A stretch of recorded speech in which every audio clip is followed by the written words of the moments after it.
হর হর মহাদেব। বন্ধুরা তোমরা সবাই কেমন আছো? আজকে আমি তোমাদের যা দেখাবো সেটা একমাত্র তোমাদের গ্রাম সাইডে দেখা যায়, তার জন্য পুরো ভিডিওটা দেখতে থাকো, তোমাদের অবশ্যই ভালো লাগবে।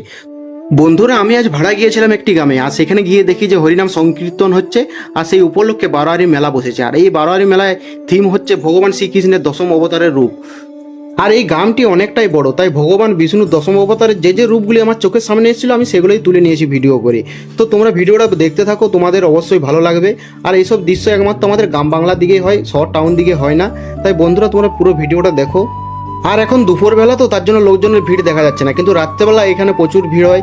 চারিপাশের গ্রাম থেকেও আসে সবাই দেখতে, হরিনামও শুনতে আসে আর ঠাকুরও দেখতে আসে। সো বন্ধুরা তোমাদের এই ভিডিওগুলো দেখে কেমন লাগছে আমাকে কমেন্ট করে অবশ্যই জানাবে। আর ভগবান বিষ্ণুর দশম অবতারের মূর্তির যে রূপগুলি করেছে সেগুলো সবগুলো তোমাদের দেখাতে পারলাম না, কারণ গ্রামটা অনেক বড়, তো কোথায় কোথায় করেছে আমিও জানি না ঠিকঠাক। সো বন্ধুরা আজকের ভিডিও এখানেই শেষ করছি, আসছি পরবর্তী ব্লগ নিয়ে। আর আমার ভিডিও যদি তোমাদের ভালো লেগে থাকে তাহলে লাইক শেয়ার সাবস্ক্রাইব অবশ্যই করবে। আসছি। হর হর মহাদেব।